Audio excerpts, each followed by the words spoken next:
जो मेरा सबसे बड़ा म्यूचुअल फंड है, मतलब जो मेरा एक्टिव फंड है, I have invested close to 9 crore rupees in one particular fund. जिस फंड में मैं इन्वेस्ट कर रहा हूँ, मेरी वाइफ भी इन्वेस्ट कर रही है, वो एसआईपी के थ्रू कर रही हैं, और मैं लमसम भी करता हूँ। जब भी मुझे दिखता है आज मार्केट में बहुत बुरा फॉल हो गया या मार्केट बहुत दिनों से नीचे गिरती आ रही लगातार, I will invest lump sum.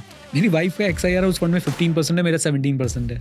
I am not doing any SIPs right now. What I'm doing is STPs. I don't invest in mid cap and small cap at all. Let's say he's a young guy, 27, just started his first job, saving small amount, 15,000, 20,000 rupees, and he wants to start his mutual fund journey. मैं करूंगा ही नहीं। अगर मैं 15-20 हज़ार महीना कमा रहा हूँ, इतना बुरा भरा कह दिया ना YouTube पे कि उनकी बेचारों की बेइज्जती हो गई है FDs की बहुत ज़्यादा। FDs बुरे नहीं है, fix income is not bad. घर होना चाहिए, बिल्कुल आपके पास आपका घर होना चाहिए, बट आंख बंद करके करियर की शुरुआत में जल्दबाजी में किसी के प्रेशर में आके घर नहीं लेना चाहिए। इस समय अगर आप लमसम गोल्ड बाय करते हो, आप ना एक्चुअली में स्पेकुलेशन कर रहे हो। Hey guys, what's up? Welcome to another episode with me, Shashank Godappa, and today I have Mr. Neeraj Arora, who is going to explain everything about personal finance. He is going to talk about his personal finance journey, how he optimized his mutual fund portfolio, how he optimized his real estate portfolio, and we're going to learn a lot about what is happening with gold and silver as well. So stay tuned in this amazing episode today. Hi Neeraj sir. First of all, thanks a lot for coming on this podcast and giving us some time, because I know you're a very busy man. So first thing I want to ask you is you teach a lot of people today in the world of CA, right? How to crack the exam, and you teach them a lot of complicated topics as well. So first thing I want to understand is, how did you get into this world of teaching? So after clearing my class 12th only, I entered into the world of teaching, and I started teaching class 12 students. After clearing my class 12th, I started teaching class 11th and 12th students in 2005. And after that, when I came into CA as a student, after clearing my CA intermediate, I started teaching CA intermediate students and BCom students. And हमारे जो teacher पढ़ाते थे, तो हम लोग क्या करते थे, उनके नंबर ऑफ स्टूडेंट्स काउंट करते थे multiplied by the fees they are getting. तो बड़ा अच्छा लगता था देख के, okay this is a very remunerative field. And तो बड़ा बोलने का पैशन था, पढ़ाने का पैशन था, और साथ में रेवेन्यू भी बहुत अच्छा दिखता था। Then I decided that this is the thing I want to do, and I started teaching CA students in 2007. Then I cleared my CA exams, CA final exams in January 2011, and after that I started teaching CA students. Then I started teaching ACCA students. Then after learning about personal finance and investing, I started my investing journey in 2016. And I think by 2021 I started teaching the personal finance things also, like mutual fund, Beautiful. Value investing, basics of stock market, all these things. And how many students, sir, if you don't mind me asking, like you've done till date, like numbers of students? I don't think कि इसका कोई counting हो सकता है क्योंकि अगर paid students की अगर मैं बात करूं, तो मुझे ऐसा लगता है वो थोड़ा सा इनजस्टिस हो जाएगा। Impacted students might be above 1 million. क्योंकि अभी मेरे YouTube चैनल पे अराउंड 8,70,000 सब्सक्राइबर्स हैं, जो CA वाला YouTube चैनल है मेरा, right. And there are videos जिसपे millions and millions of views हैं, right. And there are subject videos, इन पे अच्छे व्यूज़ हैं, 6 लाख 7 लाख 8 लाख व्यूज़ हैं। CA एक बहुत छोटा नीश है, बहुत ज़्यादा स्टूडेंट्स नहीं है CA के। फॉर एग्जाम्पल आप इसे अगर UPSC से कंपेयर करोगे तो बहुत छोटा नीश है CA का, राइट। उसके अकॉर्डिंगली मुझे लगता है कि आराम से 1 मिलियन तो मैंने क्रॉस कर लिया होगा। अगर इम्पैक्टेड स्टूडेंट्स की आप बात करते हैं, उससे भी ज़्यादा होगा। मैं थोड़ा सा प्रोविजन बना के बता रहा हूँ कि चलो 1 मिलियन ही बोलते हैं, बहुत ज़्यादा ना बोलूँगा। That's crazy. And sir, apart from teaching, you are also a very good investor, from what I've heard from our circles, right? So I want to understand, you said your investment journey started in 2018 or something like that. So how has that journey evolved? सो अगर मैं बिल्कुल scratch से शुरू करूँ, तो stock market एक ऐसी चीज़ है ना जो हर किसी को अट्रैक्ट करता है अपनी तरफ। Tickers are going on, price are going up, price are going down, and एक थ्रिल तो है स्टॉक मार्केट में। So there was one of my Marwari friends who introduce me to the stock markets, and उस समय तो बिल्कुल कुछ नहीं पता था। तो धीरे धीरे उसके साथ बैठ के बस ये पता चला मार्केट इतने बजे खुलता है, इतने बजे बंद होता है। बहुत बेसिक आइडिया लगा। एंड देन मैं अपने टीचिंग प्रोफेशन में बहुत ज़्यादा ऑक्यूपाइड हो गया। 2011 में जब CA क्लियर किया, उसके बाद भी मैं टीचिंग प्रोफेशन में बहुत ज़्यादा ऑक्यूपाइड रहा। Till 2016 I was doing almost zero investment, zero. Right? I was just earning and just depositing in the fixed deposits, right? And then one of my bank manager found out that okay, he's having a good balance in bank account, and then he reached me out and said कि okay sir, let's start SIP. तो मुझे बहुत ज़्यादा knowledge नहीं थी, right. And इसमें एक बात और भी मैं क्लैरिफाई करना चाहता हूँ, ज़रूरी नहीं है क्योंकि CA तो उसे बहुत ज़्यादा नॉलेज होगी फाइनेंस की और वो बहुत अच्छा इन्वेस्टर होगा। सो I started an SIP of 2,000 rupees per month at that time, right? And I never knew कि क्या हो रहा है, कौन से क्या फंड है, क्या है, कुछ नहीं, बस 2,000 महीने का SIP उन्होंने बोला शुरू कर दो, तो शुरू कर दिया मैंने, right? In 2017 I came to know about index funds, and that was very fascinating for me that wow, I can invest in the top 50 companies of India just by giving 500 rupees per month or 1,000 rupees per month. So that was very interesting to me. And उसके बाद मैंने investing को और detail में सीखना शुरू किया. Gradually 2018 के एंड आते आते मैं एक्टिव फंड्स की तरफ मूव किया मैंने, राइट. कुछ स्टॉक्स में भी बहुत कम करता था मैं डायरेक्ट स्टॉक्स में इन्वेस्ट, आज भी बहुत ही कम करता हूँ मैं invest. Around 90% of my portfolio is in mutual fund only and 10% के अराउंड होगा जो मेरा डायरेक्ट स्टॉक्स के अंदर होगा. तो 2018 में मुझे एक्टिव फंड्स के बारे में सीखने का मौका मिला, जानने का मौका मिला. And then 2020 was a turning point कि अब मार्केट का जो हम वेट करते रहते हैं अब गिरेगी, तो मार्केट जब उस समय मार्च 2020 में, टू बी वेरी स्पेसिफिक 23 मार्च 2020 जो एक बड़ा फॉल आया, मैंने उसका काफ़ी अच्छा फ़ायदा उठाया. मैंने अपने इंडेक्स फंड को टॉपअप किया, मैंने अपने एक्टिव फंड्स को टॉपअप किया. And yes, it started in 2016. अभी 2025 में आ गए हैं, लगभग 9 साल हो गए हैं. एंड सीखने के बाद मेरे को लगता है कि 2018 में मैंने इसको बहुत डिटेल में सीखना शुरू किया, तो अभी चल रहा है बस इन्वेस्टिंग जर्नी. वाह. और कुछ XIRR पता है आपको जब से आप मेरे पोर्टफोलियो लेवल पे? हाँ, अगर मैं पोर्टफोलियो लेवल पे बात करूं, which includes the arbitrage fund also, मैंने बहुत बड़ा अमाउंट आर्बिट्राज फंड में डाल रखा है, तो उसको मिला के अराउंड अभी 14% के आसपास का जो है, 14.71% के आसपास का XIRR है. एंड जो मेरा सबसे बड़ा म्यूचुअल फंड है, मतलब जो मेरा एक्टिव फंड है, I think I have invested close to 9 crore rupees in a one particular fund. उसका जो XIRR है, दैट इज अराउंड 17%. 17%. और आपका, how do you put your SIPs? Is it every month, if you don't mind sharing the amount, और You'll be surprised that I'm not doing any SIPs right now. What I'm doing is STPs. Whatever fund I had, I just invested that in arbitrage in one go. And even अभी भी जब मेरे पास funds आते हैं तो मैं क्या करता हूँ, मैं डायरेक्ट इक्विटी फंड में ना डाल के मैं आर्बिट्राज फंड में डाल देता हूँ. And I have created a system जिससे मेरा जो भी लिक्विड पैसा है वो 15 मंथ्स के अंदर मेरे प्रॉपर जो भी फंड्स मुझे एक्टिव इक्विटी फंड्स जो मुझे पसंद है उसके अंदर वो चला जाता है. ये कैसा, can you explain this whole process? What is first of all arbitrage funds, how do you do the STP process, and what is that structure? I just want to understand. One of the mistakes I committed in my investing journey is I overestimated the liquidity I needed. So I kept a lot of funds with me in FDs, in savings bank account, and in instruments जहाँ पे I was getting around 7 to 8% returns. Later on, I realized that I don't need such kind of liquidity with me. So what I did, I just deposited the entire liquid amount in the arbitrage funds. First, I decided the 4 equity funds, that these are the 4 equity funds in which I'm going to build my entire portfolio. फिर उसी AMC के मैंने arbitrage funds को पकड़ा और उसके अंदर मैंने पैसा डिस्ट्रीब्यूट कर दिया. 3 आर्बिट्राज फंड्स के अंदर मैंने डिस्ट्रीब्यूट कर दिया. और वहाँ से मैंने मंथली उनको एक मैंडेट दे रखा है कि X amount should be transferred from my arbitrage fund to my equity fund, right?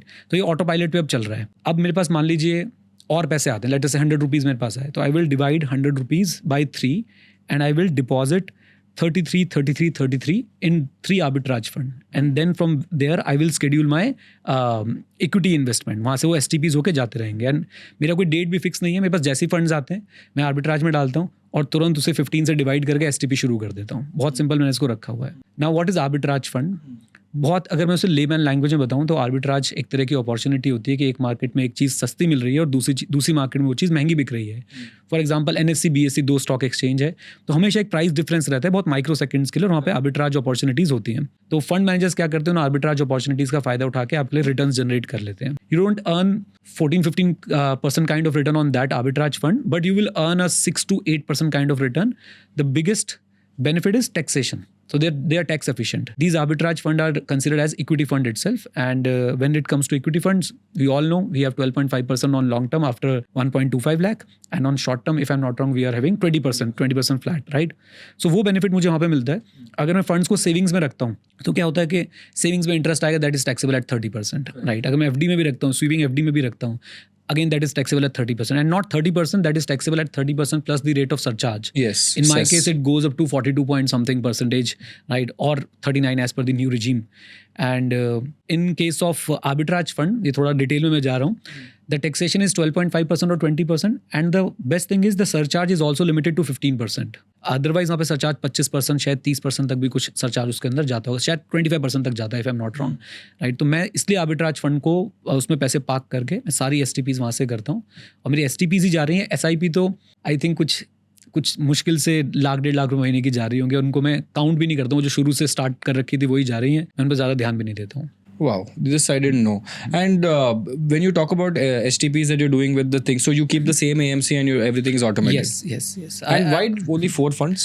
Why to complicate things? My only point is, or my whole objective of investing right now is simplify it. Simplify it as much as you can. अगर मेरा portfolio थोड़ा छोटा होता तो मैं शायद एक fund पे भी टिक जाता. अब हुआ क्या है कि वो पोर्टफोलियो इतना ग्रो कर रहा है, तो मुझे वो थोड़ा सा AMC लेवल रिस्क लगता है, ऑल्दो है नहीं, बट मुझे लगता है कि यार मैं अपने XYZ जो भी अमाउंट डाल रहा हूँ, अगर सब मैंने एक ही AMC के साथ डाला और कल को कुछ होता है तो that will be problematic for me. So that's why I have divided into 3 AMCs and 4 funds. Okay, and if you had to break down the funds from a market cap types like mid cap, large cap, index, flexi cap, how have I you? don't invest in mid cap and small cap at all. I prefer flexi cap. I prefer value funds. Right, I have one multi-asset and one contra fund. That's it. And more or less, honestly speaking, all the 3 core equity funds I am investing in are based on value investing strategy. That's it. I'm a fan of value investing strategy. तो मैं हमेशा ये देखता हूँ, मैं ये सब मुझे बहुत ना ऊपरी बातें लगती है, mid cap, small cap. I go for the strategy what the fund manager is following, right? For example, in one of the funds I'm investing, they are having 25% cash right now, cash and cash equivalent right now, right? And they are doing amazing. They are giving amazing returns to me, right? तो मैं कभी भी नहीं देखता mid cap small cap. मुझे value investing जहाँ पे दिखता है, मुझे दिखता है जहाँ पे these people are following the 4M strategy, मैं उस 4M strategy के पीछे जाता हूँ जो वैल्यू इन्वेस्टिंग फॉलो करता है. And this is very interesting because you've actually covered almost the in everything, right? Because if you're saying flexi cap, which is across market cap, Right. you have the contra fund, which is also playing when things are not looking good. These all are the same categories with different name. That's it. Okay, very interesting. Now, I want to give you 2 examples, okay? This is for the audience that's watching. Let's say he's a young guy, 27, just started his first job, saving small amount, 15,000, 20,000 rupees, and he wants to start his mutual fund journey. How would you do this if you were in that position, step by step, including how you do the arbitrage, etc.? How would you do this? मैं करूँगा ही नहीं. अगर मैं 15-20 हज़ार महीना कमा रहा हूँ, so first of all I will try 2-3 things. मैं उन्हें accomplish करूँगा, and then I will go for the investing part. First of all, I will try to increase my income. That what skills are required in my field कि मेरी income थोड़ी increase हो जाए, मेरा revenue थोड़ा बढ़ जाए, मेरे पास एक्टिव इनकम ज़्यादा हो. Secondly, I will cover my risk first. I will go for a term plan or a medical insurance. I will go for these 2 first of all. Third, I will start building a small emergency fund, right? Which is so important because जब आप एक layman से बात करते हो ना, मैं बहुत सारे आम आदमियों से जब बात करता हूँ तो मैं उनसे पूछता हूँ स्टॉक मार्केट में, म्यूचुअल फंड में इन्वेस्ट क्यों नहीं करते हो. So the first reason is कि अगर हमें अचानक से पैसे की जरूरत पड़ गई तो क्या होगा. तो उस दिन मुझे ये बात समझ आई कि लोग इमरजेंसी फंड नहीं बना रहे, इसलिए इन्वेस्ट भी नहीं कर रहे हैं. Emergency fund is the foundation of your personal finance, right? अगर वही मिसिंग है तो आप कभी भी अच्छी इन्वेस्टिंग कर ही नहीं पाओगे. सो मैं 3-4 चीज़ें पहले कवर करूंगा. अपनी एक्टिव इनकम बढ़ाऊंगा, अपना रिस्क कवर करूंगा, एक चाहे जितना भी छोटा टर्म इंश्योरेंस मिल रहा हो वो ज़रूर लूंगा मैं, और एक पर्सनल मेडिकल इंश्योरेंस ज़रूर लूंगा मैं. Over and above whatever my employer is providing, I will go for my personal insurance as well, and then I will start building emergency fund, and then parallel to my emergency fund, I will start investing as well. And now about selecting the funds, I have very clear view on that. If you have no idea about the stock market, how it works, just spend 1 hour or 2 hours on YouTube, understand about index fund and start your first SIP through index funds, right? Gradually, when you will learn about the markets, go for a flexi cap. That's it. एक आम आदमी के लिए 2 funds बहुत हैं अब wealth create करने के लिए. अब इसके आगे कोई कुछ भी बोलता रहे, सबका अपना पॉइंट ऑफ व्यू हो सकता है. मैं 4 फंड्स में इसलिए कर रहा हूँ क्योंकि मेरा पोर्टफोलियो का साइज बहुत बढ़ गया. अगर मेरा पोर्टफोलियो साइज बहुत छोटा होता, मैं बिगनर होता, तो मैं दो फंड्स में करके बहुत खुश रहता. एंड एक बात मैं यहाँ पे और बोलना चाहूँगा, एक चीज़ जो मार्केट में बड़ी गलत नोशन है वो ये है कि एडवाइजर्स के पास नहीं जाना चाहिए. मैं कहता हूँ ज़रूर जाना चाहिए. क्यों जाना चाहिए? अभी मैं कोई म्यूचुअल फंड में भी रजिस्टर्ड नहीं हूँ as of date. I am not a registered mutual fund adviser और समथिंग. आप मेरे पुराने पॉडकास्ट सुनेंगे तभी मेरा यही विचार रहा है कि आप ना, एक तो मनी जो है ना बड़ी इमोशनल चीज़ है, आप उसको बड़ी इमोशनली हैंडल करते हो और आपसे मिस्टेक्स हो सकते हैं शुरुआत में. दूसरी बात क्या है कि आप ये सोचिए, मान लीजिए आपने एक व्यक्ति का एग्जाम्पल दिया जिसके 15-20 हज़ार रुपये की सैलरी है, राइट, या 25 हज़ार की सैलरी है. वो किस फील्ड में है? मान लेते हैं वो IT फील्ड में है, मान लेते हैं वो किसी क्रिएटिव फील्ड में है. उसको शायद स्टॉक मार्केट की, पर्सनल फाइनेंस की इतनी नॉलेज नहीं होगी, राइट? मुझे थंबनेल बनाना है तो मैं खुद बनाने नहीं बैठूंगा, मैं किसी को हायर करूंगा कि भाई मेरी यूट्यूब वीडियो के लिए आप एक अच्छा थंबनेल बना के दो, जो उसके लिए एक्सपर्ट है, राइट? आपको अगर अपना ट्रीटमेंट कराना है किसी मेडिकल इशू का तो आप डॉक्टर के पास जाओगे. ऐसे ही मुझे लगता है कि अगर आपको बिल्कुल आइडिया नहीं है, आप इंडेक्स फंड से शुरुआत कीजिए और एक्टिव फंड्स के लिए आप एक एडवाइजर के पास जाइए ना. आपको 2 तरह के एडवाइजर्स मिल जाएंगे. One is fee only adviser. वो शायद इनिशियली लोगों को बड़ा महंगा पड़ सकता है, जो जो लोग बिल्कुल स्टार्ट कर रहे हैं, बिकॉज वो एकदम आपसे अपफ्रंट जो है वो पैसे चार्ज कर लेते हैं. सेकंड, आप किसी म्यूचुअल फंड डिस्ट्रीब्यूटर के थ्रू जा सकते हैं. देयर इज नो हार्म, इसमें कोई बुराई नहीं है. एक प्रोफेशनल से हेल्प लेने में कोई भी बुराई नहीं है. आप खुद सोचिए ना, अगर आपकी तबीयत खराब होती है, चलिए ठीक है, खांसी जुकाम बुखार हो गया, आप अपना इलाज खुद कर लेते हैं, लेकिन थोड़ा सा भी अगर बात आगे बढ़ती है, क्या आप यूट्यूब पे देख के अपना खुद का ऑपरेशन कर सकते हैं? Never. नहीं कर सकते. Never. Right. So there is no point कि आप एक चीज़ को हमेशा गलत बोलते रहें कि ये एडवाइजर्स गलत हैं. और एक बात याद रखिए कि अगर आपको सही वैल्यू नहीं दे रहा तो चेंज इट. अगर आपको कोई व्यक्ति सही वैल्यू दे रहा है, मैं ऑडियंस से भी बात पूछना चाहूँगा कि अगर आप कहीं पे जॉब कर रहे हो, आपको सैलरी मिल रही है, अगर सैलरी इसलिए मिले ना क्योंकि आप वैल्यू प्रोवाइड कर रहे हो, आप सीईओ, आप किसी का ऑडिट कर रहे हो, किसी के रिटर्न्स फाइल कर रहे हो, आपको उसके बदले रेम्यूनरेशन मिल रही है ना. आप कोई भी काम कर रहे हैं, आपको रेम्यूनरेशन मिल रही है because you are providing value. तो if someone is providing you value, तो आपको बिल्कुल झिझकना नहीं चाहिए, आपको बिल्कुल भी अपने आप को रोकना नहीं चाहिए उसको रेम्यूनरेट करने के लिए. Of course. I think this is a notion that has been created कि regular मत करो, direct करो, Yes. आपका पैसा बर्बाद हो जाएगा. But I've also noticed that a lot of people who do direct, they also get deviated very easily.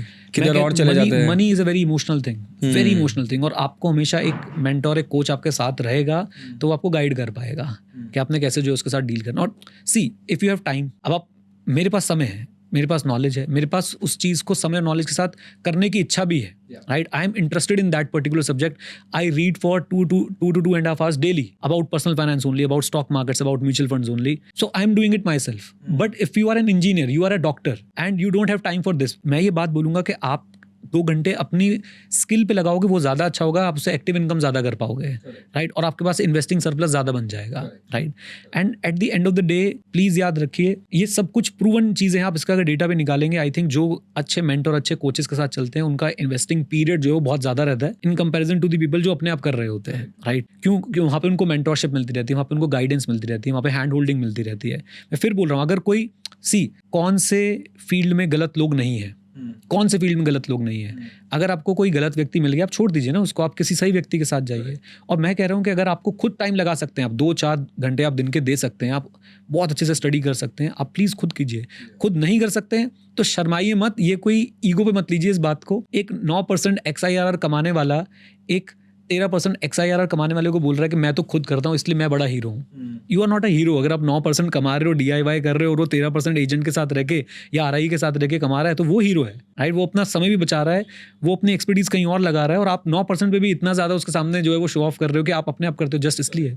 तो इस चीज़ से आपने बचना है. एज अ यंगस्टर मैं यही गाइड करूंगा, आप हेल्प लेने में आपको कोई दिक्कत नहीं होनी चाहिए. And sir, one more thing I want to ask is, let's say एक आदमी है जो 45 के आसपास है, थोड़ा लेट हो गया जर्नी में, या he did not know how to invest, अभी he is moving away from FDs, mutual fund में आना चाहता है, तो how would you structure his portfolio? See, portfolio एक टूल है, एक रास्ता है आपके गोल को अचीव करने का. Rather than structuring his portfolio, I will tell him, okay, sit down and tell me your goals. What are your goals? आप 45 के एज में हो, आपका एक मेन गोल रिटायरमेंट का हो सकता है, राइट. आपका हो सकता है अभी किसी बच्चे की आपकी शादी आने वाली हो, या किसी बच्चे की कोई हायर एजुकेशन आने वाली हो. What are your goals? आप गोल्स बताओगे तब आपका पोर्टफोलियो स्ट्रक्चर होगा, right. And never fall for this thing कि गोल मेरा बड़ा है तो अब मैं रिस्की इन्वेस्टमेंट्स में जाता हूँ. No, don't do that, please don't do that. क्योंकि रिस्की इन्वेस्टमेंट, आपका गोल क्या, आपको जो आपका बेस अमाउंट आपका FD से इकट्ठा हो वो भी डिस्ट्रॉय करवा देगी, राइट. सो आपके हर investing should be a goal based investing. ऐसे रैंडमली उठा के आपने इन्वेस्ट नहीं कर देना है कि भाई चलो मैं आज से जो है FD से म्यूचुअल फंड में जा रहा हूँ. और FDs को भी हमने इतना बुरा भरा कह दिया ना यूट्यूब पे कि उनकी बेचारों की बेइज्जती हो गई है FDs की बहुत ज़्यादा. FDs बुरे नहीं, fix income is not bad. Let me tell you, एक अच्छा पोर्टफोलियो वो है जिसमें आपके पास इक्विटी भी है, जिसमें आपके पास फिक्स इनकम इंस्ट्रूमेंट भी है, जिसमें आपके पास थोड़ा गोल्ड एंड सिल्वर भी है, थोड़ा US का भी आपके पास जो है वो एक्सपोजर है, चाहे ETF के थ्रू ही है. एक अच्छा पोर्टफोलियो वही है जो वेल डाइवर्सिफाइड पोर्टफोलियो है, राइट. सिर्फ आपने स्मॉल कैप में 2 फंड पकड़ लिए, वो पोर्टफोलियो नहीं है. और आपने हमेशा गोल बेस्ड प्लानिंग करनी है. तो 45 ईयर्स एज में कोई मेरे पास आएगा तो मैं उससे सबसे पहले उसके गोल्स पूछूंगा, उस गोल के हिसाब से मैं उसको एक प्लान बना के दूंगा कि भाई ये अब आपके लिए प्लान होना चाहिए.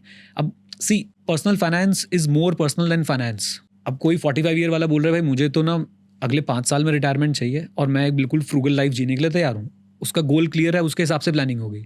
एक बोला नहीं भाई मुझे तो बिल्कुल लेविश लाइफस्टाइल चाहिए, मैं 55 तक काम करने के लिए तैयार हूँ, बट मुझे लाइफस्टाइल बिल्कुल चाहिए एकदम यो हनी सिंह वाला, राइट. तो मैं उसके लिए अलग से प्लानिंग करूँगा, राइट. सो आप जो प्लान है वो डिपेंड करेगा कि आप अचीव क्या करना चाहते Correct, हो, आपका correct. गोल क्लियर होना चाहिए. Correct. And sir one more thing is real estate, right? So lot of people इसमें कंफ्यूजन होता है कि कभी लेना है, कैसा लेना है, किस तरह से लेना है, और आपने भी रियल एस्टेट इन्वेस्टमेंट्स किया है. So can you give an idea of first your real estate investment, how you did it, and how should a normal guy look at this? See मैं अपनी जर्नी बता सकता हूँ. मैं रियल एस्टेट में बिल्कुल भी एक्सपर्ट नहीं हूँ. Okay. मैं अपने जो थोड़ी बहुत चीज़ें सीख पाए वो बता सकता हूँ. राइट. सबसे पहली बात, मैंने रियल एस्टेट में बहुत लेट इन्वेस्ट किया एंड आई एम हैप्पी मैंने बहुत लेट इन्वेस्ट किया. क्यों? क्योंकि मुझे लगता है कि रियल एस्टेट एक बहुत बड़ी कमिटमेंट हो जाती है. It's a very high ticket amount, high ticket चीज़ है ये. और दूसरा, कॉम्प्लिकेशंस बहुत हैं, बहुत ज़्यादा कॉम्प्लिकेशंस हैं. आप अगर कुछ फैक्ट्स एंड फिगर्स देखेंगे तो मेरे हिसाब से इंडिया में जितने भी सिविल क्रिमिनल केसेस चल रहे होंगे उसमें से 25-30% रियल एस्टेट को लेकर चल रहे होंगे.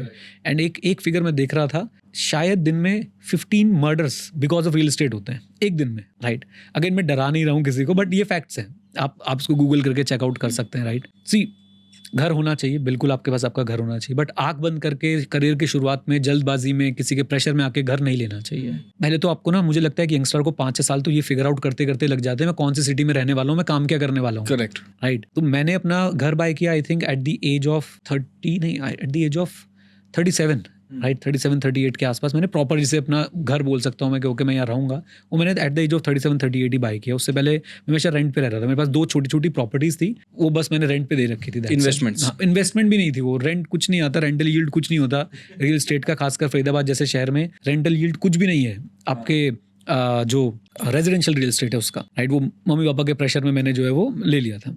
सो अगेन ये मैं रियल एस्टेट का एक्सपर्ट नहीं हूँ, मैं अपनी जर्नी बता रहा हूँ. तो मैंने उसके बाद घर लिया. मैं काफ़ी सेटिस्फाइड हूँ क्योंकि मुझे पता है कि मुझे कहाँ रहना है. राइट. मुझे पता है कि अगले 10 साल में यहाँ से नहीं जाने वाला हूँ किसी भी हाल में. मेरे बच्चों का एक स्कूल में एडमिशन हो चुका है, मेरे बच्चे वहीं पे पढ़ेंगे नेक्स्ट 10 ईयर्स 12 ईयर्स तक. वो कमिटेड हूँ मैं वहाँ उस जगह के लिए. प्लस मैंने एक चीज़ जो करी, वो मैंने अपना घर और ऑफिस बिल्कुल साथ साथ बनाया है, क्योंकि मुझे लगता था कि दिल्ली NCR में अगर मुझे रोज़ गाड़ी में बैठ के एक जगह से point A two point B जाना पड़ गया, वो मेरे लिए सबसे बड़ा फेलियर होगा मेरी लाइफ का, कि मेरे को ये करना पड़ रहा है. राइट. अगेन ये बड़ा पर्सनल चीज़ है, लोग करते हैं ऐसा, लोग शायद एंजॉय भी करते हैं. बहुत लोग करते हैं बाजू में. मैं नहीं करना चाहता था. तो मेरा घर और मेरा ऑफिस आप बोल सकते हैं वर्चुअली एक ही अपार्टमेंट में, सिर्फ एक बिल्डिंग है हमारे घर और ऑफिस के बीच में, तो मेरे लिए बड़ा कंफर्टेबल है. दूसरा, मैंने एक चीज़ करी है कि मेरा घर छोटा, मेरा ऑफिस बड़ा है.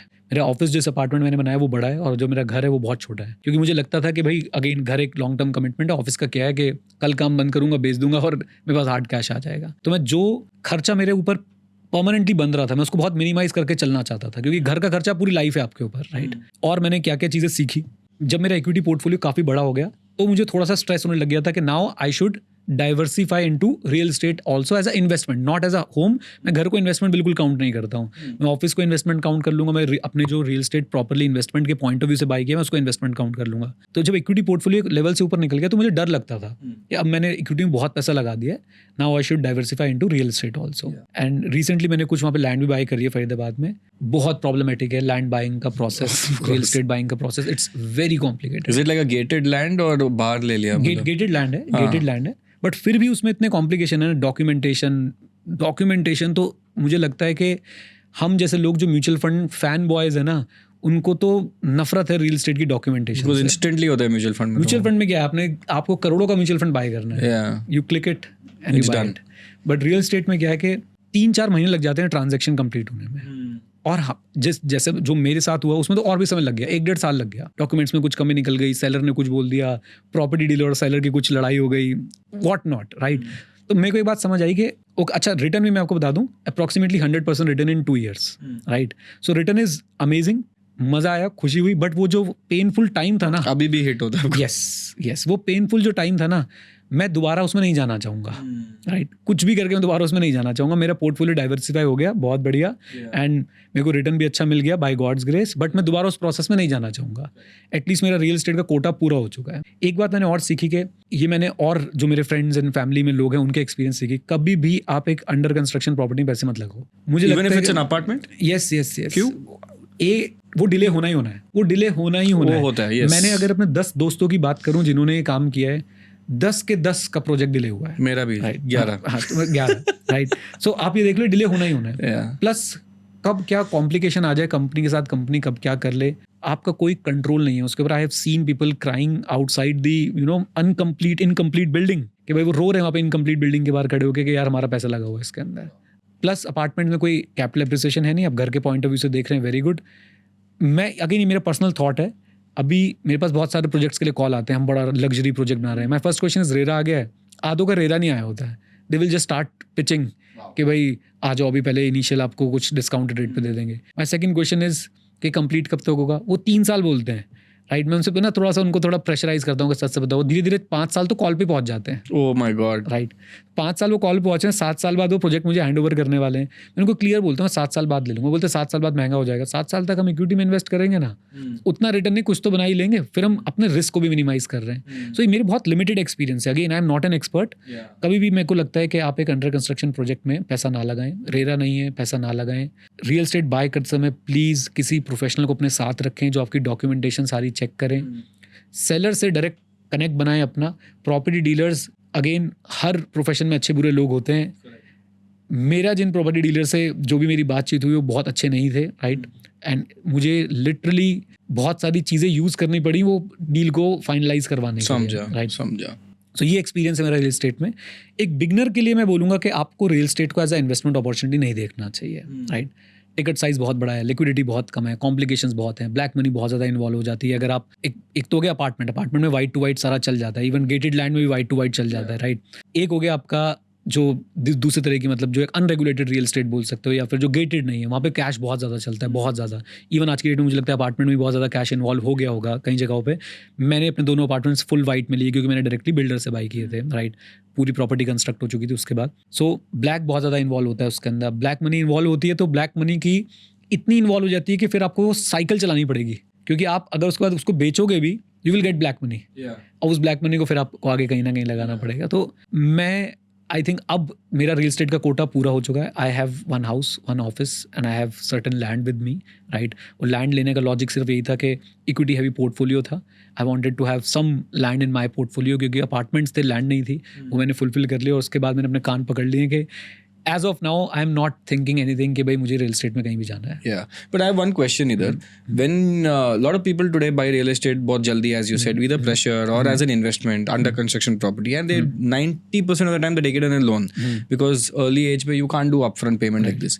How did you optimize loan, or is there any tips that, because you have read a lot about personal finance, how does one optimize? Because there's 2 schools of thought. One says as soon as possible clear कर दो, दूसरा बोलता है clear क्यों कर रहे हैं, 60% पे मिल रहा है, आप इन्वेस्ट करो, 12% मिलेगा। तो इसका आंसर कभी आता नहीं है अच्छे से। So is there a balance? मैं सिर्फ एक ही लाइन बोलूंगा, personal finance is more personal and less finance, right. So मैं कल भी एक पॉडकास्ट पे गया हुआ था, तो उससे पहले एक्चुअली मैं नैनीताल गया हुआ था। तो नैनीताल में हम लोग एक काफ़ी फेमस बेकरी है वहाँ पे बैठे हुए थे, and one of my friend pitched me कि यहाँ पे रिजॉर्ट बनाते हैं, right. You have the funds, I have the skill, अच्छा अपना एयरबीएनबी टाइप कुछ बनाएंगे और बड़ा अच्छे से चलाएंगे। उसका पहले भी एक रिजॉर्ट था, तो वहाँ पे जो टेबल थी ना, उस टेबल पे एक बाल गिरा हुआ था, एक हेयर था छोटा सा। तो मैंने उसको बोला अपने फ्रेंड को, मैंने कहा देख रहा है ये जितना पतला है ना, मुझे इतना भी स्ट्रेस नहीं चाहिए जीवन में। I want to sleep peacefully at night. मैं रिजॉर्ट बना के क्या करूँगा, मैं 15-20% का ROI निकाल लूँगा उस पर, और वो भी पता नहीं कितने सालों बाद, राइट। पहले उसका जेस्टेशन पीरियड आएगा, रियल एस्टेट की कॉस्ट होगी, वो डेवलप होगा, बहुत बहुत सारा समय लगने वाला है। और अगर 15-20% ही कमाना है, सो वी हैव इक्विटी, जो आपको आराम से 12 से 14% की एक्सपेक्टेशन में रख के चलता हूँ, which is fair enough, right. और 14% का XIRR प्लस जो मेरा सबसे बड़ा फंड है उस पर 17-18% का XIRR मिल रहा है। I am happy. Now coming to your point, मैंने भी लोन लिया था, राइट, और अच्छा अमाउंट का लोन लिया था मैंने। आई थिंक मैंने 2 साल में उसको पूरा उतार दिया, राइट। मुझे भी सारी बातें पता है, 7% 12%, बट एक पीस ऑफ माइंड होता है ना कि नो डेट, खत्म कर दो, no debt at all, right. Again पता है क्या है, फाइनेंशियली कुछ डिसीजंस आपको बेवकूफ़ी भरे लग सकते हैं सिर्फ नंबर्स के पॉइंट ऑफ व्यू से, बट साइकोलॉजिकली वो आपको बड़ा सेटिस्फैक्शन देते हैं, राइट। तो मेरे लिए वो बड़ा सेटिस्फैक्शन था कि अब मेरे ऊपर कोई लोन नहीं है, मेरी फैमिली को कल को कोई पूछ नहीं सकता कि भाई ये इंस्टॉलमेंट जानी है, ये करना है, वो करना है, nothing doing. I am completely debt free and I want to be debt free always. तो मैं कभी भी अगर लोन लेता हूँ, आई ऑलवेज ट्राई कि मैं उसको जल्दी से जल्दी जो है वो पे ऑफ कर दूँ। मैं लोन जनरली स्पीकिंग, मैंने आज तक लोन जब भी लिया रियल एस्टेट के लिए लिया है। एक मैंने करियर के शुरुआत में कार ली थी मैंने, बिल्कुल एकदम स्टार्टिंग ऑफ माई करियर, वो मेरे लिए ज़रूरी थी क्योंकि मेरी मूवमेंट उस समय बहुत ज़्यादा होती थी। और तभी मैंने डिसाइड किया था कि I want to buy my office and home and in the same building, क्योंकि मुझे वो गाड़ी चला चला के मैं थक गया था बहुत ज़्यादा, राइट। तो तब मैंने एक बार गाड़ी के लिए लोन लिया था, उसके बाद मैंने अपने घर के लिए लोन लिया, एंड इस बीच मैंने कभी किसी तरह का कोई लोन नहीं लिया। Super. So sir, third I want to ask you about, because आज के टाइम पे थोड़ा फैशन में गोल्ड और सिल्वर का कुछ भी हो रहा है आज के टाइम पे, मतलब फोमो ड्रिवन ही बोलो या वैल्यू ड्रिवन, कुछ आइडिया नहीं है, बट क्या चल रहा है मार्केट में अभी? सब लोग पागल हो गए उसके पीछे। देखो यार, आप किसी भी चीज़ को देखोगे ना, पूरी दुनिया साइकिल्स में चलती है। Correct, right. अभी गोल्ड की साइकिल चल रही है, बूम पे चल रहा है गोल्ड, सिल्वर बूम पे चल रहा है, कुछ समय और चलेगा, फिर उसके बाद म्यूटेड हो जाएगा, थोड़ा समय नेगेटिव देगा, फिर बूम पे आएगा। तो ये तो नॉइज़ है। अगर आपने गोल्ड में इन्वेस्ट कर रखा था, वेरी गुड। नहीं कर रखा था तो आप सोचिए क्यों नहीं कर रहे थे, राइट। अब करना है तो ये भी सोचिए क्यों करना है, और बस आंख बंद करके लमसम इन्वेस्टमेंट मत कीजिए इस समय। If you want to start, आप स्टैगर्ड फॉर्म में स्टार्ट कीजिए, आप SIP फॉर्म में स्टार्ट कीजिए। अगेन अपने म्यूचुअल फंड डिस्ट्रीब्यूटर से, अपने RIA से बात कीजिए कि आपको गोल्ड का एक्सपोजर चाहिए। देखिए वो क्या बोलते हैं। फॉर एग्जांपल, मैं जहाँ म्यूचुअल फंड्स वगैरह के बारे में पढ़ाता हूँ, तो मैंने कुछ सैम्पल पोर्टफोलियोज वगैरह बना रखे थे अपने स्टूडेंट्स को दिखाने के लिए। हमेशा मैंने उसमें 10% गोल्ड सिल्वर रखा, हमेशा। Only 10%। It's always good to have. हाँ, it's good to have, right. अब क्या है ना कि अब लोग फोमो में खरीद रहे हैं। ये तो कंप्लीटली फोमो है इस समय। तो ऑफ कोर्स ये मैंने खुद गोल्ड में इन्वेस्ट कर रखा है, and again by God's grace बहुत ही अमेजिंग रिटर्न मिला है पिछले 2 साल के अंदर।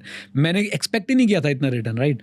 फॉर एग्जांपल, मैंने SGB शायद 2022 में लिया था, एंड उसमें 175% रिटर्न है, एंड आई एम लाइक क्या हो रहा है, अनबिलीवेबल। या और किसी को बताओ, आप ये छोड़ो, मैं आपको बताता हूँ, मैंने एक ETF लिया था। एक ETF है मफांग करके, एक ETF है मेरा एसेट्स का, फैंग प्लस करके, फैंग प्लस ETF है, उसमें मेरा 343% रिटर्न है। मेरा एसेट का था वो, मेरा एसेट का 343% रिटर्न। मैं किसी को बोलता हूँ, मानते ही नहीं है, फिर मेरे को दिखाना पड़ता है, देख भाई ये देख 343% दिख रहा है। बट एनीवेज पॉइंट ये है कि फोमो है ये। इस समय अगर आप लमसम गोल्ड बाय करते हो, आप ना एक्चुअली में स्पेकुलेशन कर रहे हो। आप अगर स्टैगर्ड फॉर्म में अपने प्लान, फिर पता पॉइंट क्या है, why goals are important, they will help you to stay on the path. जब गोल्स नहीं होंगे, यू विल डेविएट। जिनके गोल्स नहीं है वो इस समय फोमो में आ रहे हैं। जिनके गोल्स हैं वो अपने गोल्स को फॉलो कर रहे हैं। अच्छा भाई, मेरे गोल के हिसाब से मुझे एक SIP फ्लेक्सी कैप में डालना है, मुझे 10% का गोल्ड अपने पोर्टफोलियो में रखना था, 10% US अपने पोर्टफोलियो में रखना था, वो उस पर काम कर रहे हैं। और जिनके गोल्स नहीं है वो कुछ भी कर रहे हैं, वो बस ये देखते हैं मार्केट में क्या चल रहा है, चलो भाई आज उसको खरीद लिया। और ये सबसे मतलब कितना सिंपल विजडम है, buy low sell high, nobody and does. People do buy high and sell low. Sell low. कितना सिंपल विजडम है कि बाय लो सेल हाई, इतना ही तो करना है हम लोगों ने। वो हम कर ही नहीं पाते। क्यों नहीं कर पाते? फोमो किक इन हो जाता है। एक मॉर्गन हाउसल की 3 किताबें हैं, मैंने तीनों बहुत अच्छे से डिटेल में पढ़ी हैं। The second one is same as ever. Same as ever में बोलते हैं 2 इमोशंस ऐसे हैं जो हमेशा से सेम है, greed and fear, right. Sir Isaac Newton का आप एग्जांपल लोगे, he also lost money in stock market. South sea करके कंपनी होती थी, उन्होंने खरीदी, फिर बेची, फिर वो और ऊपर चली गई, वो पीक पे जाके उन्होंने खरीद ली, फिर उनको बहुत लॉस हुआ, right. I am talking about Isaac Newton, just think about it, right. Tulip mania के बारे में आप लोग पढ़ सकते हैं। हर चीज़ आप देखोगे जिसमें भी इतनी ज़्यादा हाइप आई है ना, वो आगे चल के उसने डिस्ट्रक्शन किया, लोगों की वेल्थ डिस्ट्रॉय करी है, राइट। और आप साइकिल्स को समझिए ना, हर चीज़ साइकिल में चलती है, हर चीज़ साइकिल में चलती है। 2020 के बाद स्टॉक मार्केट ने देखो क्या रिटर्न्स दिए ज़बरदस्त 2-3 साल के लिए, राइट। सब लोग ऐसे सोचते थे कि मैं ही हर्षद मेहता हूँ, मैं ही जो है वो सबसे बड़ा इन्वेस्टर हूँ, जिस शेयर को उन्होंने हाथ रखा वो बढ़ गया, राइट। फिर उसके बाद आप देखिए अब क्या हो रहा है, कितने समय से मेरे ख्याल से म्यूटेड रिटर्न है। If I am not wrong, Nifty ने पिछले 1 साल में शायद 0 रिटर्न दिया है, और ऐसा भी हो सकता है कुछ इंडेक्स ने नेगेटिव रिटर्न दिए हो, मिड कैप स्मॉल कैप ने, if I am not wrong 5-7% negative return दे रहे होंगे इस समय। तो साइकिल्स हैं, फोमो में पढ़ के मत बाय कीजिए। आपकी घर में कोई शादी वगैरह तो उस हिसाब से आपको प्लान करना पड़ेगा। अदरवाइज मैं तो बोलूँगा आप अपना गोल बताइए, गोल में गोल्ड का क्या रोल था वो देखिए, उस रोल पे स्टिक कीजिए, that's it. So then basically you are saying अगर किसी पास एक बात मैं ऐड करना चाहूँगा, जब मैंने बोला गोल बनाइए, गोल में जो गोल्ड का रोल था उस पर स्टिक कीजिए, यहीं पे आपको एक मेंटोर की जरूरत है। He will help you in sticking to the your path कि भाई अपने इस पे स्टिक करना है, आपने फालतू में और पैसा इन्वेस्ट नहीं करना है। करेक्ट। सो जिसके पास प्लान है और गोल है, as you said, he doesn't care about cycles then. Yes, ऊपर है तो चलेगा, मैं प्लान पे हूँ, और नीचे गया तो भी मैं प्लान पे हूँ। यस। ऐसे में क्या होता है ना, अब ऊपर है तो आप अपनी SIP मत रोकिए, नीचे है और आपको लगता है कि आपको समझ आता है कि जिस इंस्ट्रूमेंट में आप इन्वेस्ट कर रहे हैं वो किसी फंडामेंटल रीजन की वजह से नीचे नहीं है, वो सिर्फ और सिर्फ मार्केट के सेंटीमेंट्स की वजह से नीचे है, invest in it, as simple as that. मैं आपको बताता हूँ, जिस फंड में मैं इन्वेस्ट कर रहा हूँ, मेरी वाइफ भी इन्वेस्ट कर रही है, वो SIP के थ्रू कर रही हैं, और मैंने जो है वो लमसम करके STP लगा दिया है, राइट। और मैं लमसम भी करता हूँ, जब भी मुझे दिखता है आज मार्केट में बहुत बुरा फॉल हो गया या मार्केट बहुत दिनों से नीचे गिरती आ रही लगातार, आई विल इन्वेस्ट लमसम। मेरी वाइफ का XIR उस फंड में 15% है, मेरा 17% है, जस्ट बिकॉज कि मैं लमसम में इन्वेस्ट कर देता हूँ जब मुझे टाइम मिलता है, राइट. एंड अगेन प्लीज इस फोमो मत पढ़िए. 15-17% कंपेयर में इसलिए करके आपको बता रहा था कि लमसम में इन्वेस्ट करने से फायदा हो जाता है कभी कभी. बट याद रखिए, आपके जाने के बाद आपके डेथ बेड पे लिखा नहीं जाएगा you earn 2% more than this person, right. No one is going to write this. आपका वो 15% के आपका गोल अचीव करवा रहा है, अगर हाँ तो वो बहुत बढ़िया है. That's it. ये आपको ये समझना है कि आपका गोल अचीव होना चाहिए. पड़ोसी 17% कमा रहा है या 18% कमा रहा है, completely ignore it, completely ignore it. Understood. And sir, one last question I'll ask you for mutual funds only. आपके हिसाब से what are some red flags that you have seen in the past when you do mutual fund investing? Because I'll tell you, आज के time पे लोग क्या करते हैं कि मनी कंट्रोल में जाते हैं, लास्ट 1 year करते हैं या लास्ट 3 years भी करते हैं, if they're more mature they do last 3 years and see. And because I used to make content on mutual fund tracking, पहला सब लोग क्वांट पे इन्वेस्ट करते थे एक टाइम पे, अभी सब बोल रहे हैं बंधन. मैं बोला क्या हुआ बंधन को, फिर मैं देखा टॉप 1% पे है. तो ये करते करते लोग JMB आया था. तो this is obviously not sustainable. But what do you feel like, what some red flags about mutual fund or how people invest in mutual funds? मेरा बहुत सिंपल फंड है, बहुत सिंपल. जो मेरी अपब्रिंगिंग हुई ना इन्वेस्टिंग में, जिन लोगों के साथ हुई, जिन बुक्स के थ्रू हुई, जिन मेंटोर्स के थ्रू हुई, जो मुझे समझ आया कि A, I am a contrarian. B, I always try कि मेरा रिस्क मिनिमम हो. अगर मैं टेक्निकल टर्म्स में बोलूँ, कैप्चर रेशियो डाउन साइड ये कम होना चाहिए, right. Down side capture ratio जो है वो मुझे कम चाहिए. अगर मेरे फंड का बेंचमार्क 10% गिरता है और मेरा फंड 5% गिरता है ना, मैं हीरो हूँ, दैट्स इट. क्योंकि वो अपसाइड तो कैप्चर कर ही लेगा. अपसाइड वो 8% भी कैप्चर कर रहा है और डाउन साइड सिर्फ 5% कैप्चर कर रहा है. Believe me that fund is going to rock. तो मैं कभी रिटर्न्स को देखता ही नहीं हूँ. अगर मैं रिटर्न्स देखूंगा तो आई will go for rolling returns, right? And that too I will go for 5-year rolling return or 7-year rolling return. And then मैं मार्केट कैप्चर रेशियो जो है वो कैप्चर रेशियो डाउन साइड देखता हूँ एंड स्टैंडर्ड डेविएशन देखता हूँ. मुझे less volatile, less risky, Okesh return देने वाला फंड मेरे लिए बहुत बढ़िया है. Simple, right. एक हमारे ऑटोमोबाइल वाले इन्फ्लुएंसर हैं सुंदरदीप जी, राइट. वो काफ़ी एक्टिव हैं वो ट्विटर वगैरह पे. वो बोलते हैं कि वैगन आर में एक समझदार ड्राइवर मेरा ज़्यादा अच्छा दोस्त है इन कंपैरिजन टू के स्कॉडा के अंदर एक जो है वो रफ ड्राइवर बैठा हुआ है. सी मैं क्या बोलना चाहता हूँ, वो क्या बोलना चाहते हैं पहले मैं वो समझाता हूँ कि ठीक है स्कॉडा एक सेफ ब्रांड है, लेकिन उसके अंदर आपने गलत ड्राइवर बैठा दिया तो वो ज़्यादा नुकसान कर सकता है लोगों का. और वैगन आर में एक सेफ ड्राइवर बैठा है तो वो खुद को बचाएगा और सबको बचाता हुआ चलेगा, राइट. सुंदरदीप जी अगर देख रहे हो तो प्लीज़ मैंने गलत कोट कर दिया तो माफ़ कर दीजिएगा. तो वैसा ही है म्यूचुअल फंड भी, वैसा ही है कि मुझे भाई तेज़ चलने वाला व्हीकल नहीं चाहिए, मुझे तेज़ चलाने वाला ड्राइवर भी नहीं चाहिए. मुझे आप एक ऐसा व्हीकल दे दो जो सेफ्टी से चलता हो, उसके अंदर ड्राइवर जो बैठा हो वो सेंसिबली काम करता हो, मेरे लिए मोर देन सफिशिएंट है. एंड अभी रिसेंटली मैं भी जब म्यूचुअल फंड कंटेंट थोड़ा बना रहा था, people used to do little analysis paralysis. उन लोग बोलते हैं अरे इसका सॉर्टिनो रेशियो 1.3 है बट इसका जेनसन रेशियो, ट्रेनर रेशियो, कुछ फर्क पड़ता है लॉन्ग टर्म में? बिलीव मी, अगर आप 3-4 पैरामीटर को समझ जाते हो ना, रोलिंग रिटर्न हो गया, कैप्चर रेशियो डाउन साइड हो गया, स्टैंडर्ड डेविएशन हो गया, ये सब मोर देन सफिशिएंट है. अल्फा क्या है? हम लोग अल्फा के पीछे बहुत भागते हैं ना, अल्फा जनरेट कर रहा है, ये कर रहा है. अरे ये सब इन्हीं का रिजल्ट है, राइट. आप ये मत देखो कि उसने कितना अल्फा जनरेट किया, उसका रीजन क्या है, रूट क्या है अल्फा का. अगर वो आपने चेक कर लिया तो you are good to go. And is AMC very important, choosing the AMC? मेरे लिए AMC is very important, right. मैं जब म्यूचुअल फंड एनालिसिस करता हूँ, सिखाता हूँ, तो मैं AMC पे एक अलग से समय रखता हूँ बताने के लिए कि कैसे आपने AMC को एनालाइज करना है, फंड मैनेजर को आपने कैसे एनालाइज करना है. मेरे लिए वो बहुत इंपॉर्टेंट है, राइट. मैं ब्लेस्ड रहा हूँ कि मैं बहुत AMCs के CIO से मिल पाया हूँ, उनसे मीटिंग कर पाया हूँ, उनसे 1-to-1 मैंने बात करी है, कुछ मैंने पॉडकास्ट किए उनके साथ, तो वहाँ से भी काफ़ी इंसाइट्स मिल जाती हैं जो शायद एक बाहर वाले व्यक्ति को नहीं मिल पाती हैं. तो येस, मेरे लिए AMC बहुत इंपॉर्टेंट है, मेरे लिए फंड मैनेजर बहुत इंपॉर्टेंट है, मेरे लिए एक बोलते ना कि रेपुटेशन उस फंड मैनेजर की, उस AMC की बहुत ज़्यादा इंपॉर्टेंस रखती है. As far as I personally consider investing in mutual fund, तो मैं ज़रूर देखता हूँ उसको. Awesome. And one last piece of advice for the audience, because अभी क्या हो रहा है, 14 months से हम थोड़ा टाइम करेक्शन में है. Lot of people have not seen it only. First time they're seeing it. Lot of people are losing that ability to patience. Yeah, that's why they're going to gold and they're saying FD is amazing again. I'm not saying it's wrong, but वो थोड़ा ऐसा waiver हो रहा है. So what would be like one piece of advice you would give them for the people going through the time correction? Welcome to the world of equities.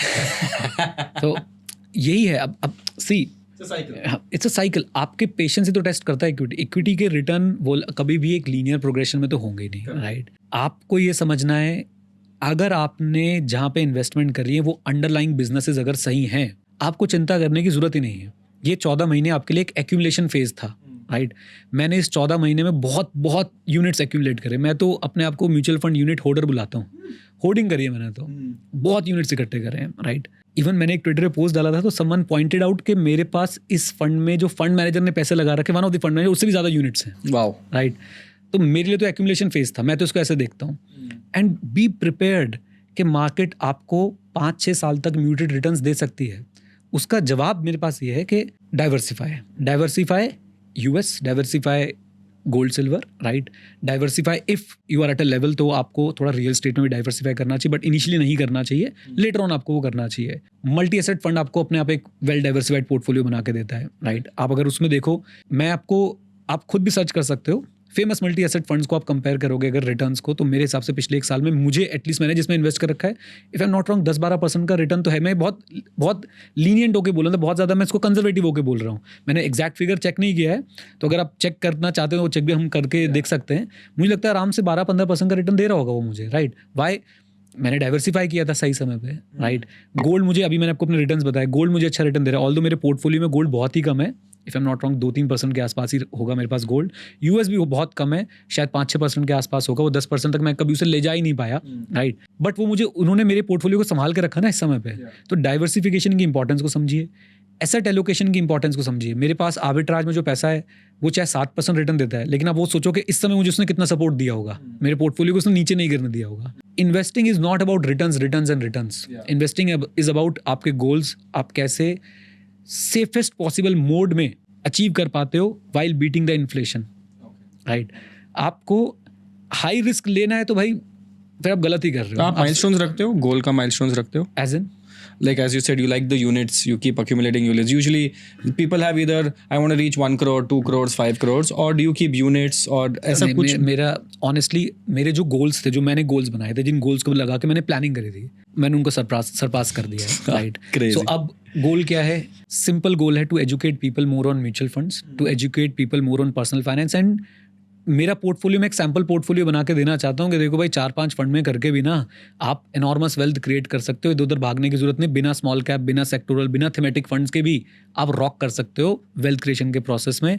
आपको कहीं और जाने की जरूरत नहीं. मेरे पर्सनल जो फाइनेंशियल गोल्स थे वो सरपास हो गए. एंड मैं किसी को बोलता हूँ वो मानता नहीं है. People are crazy about first crore. Honestly speaking Shashank, मुझे पता भी नहीं चलता 1 करोड़ कब बन गया. मैंने देखा ही नहीं था. मैंने पोस्ट भी ट्विटर पर डाला था कि मेरे बैंक की डिटेल्स भी किसी और के पास ही होती थी, मैं नहीं संभालता था. मैं सिर्फ पढ़ाने में बिजी रहता था.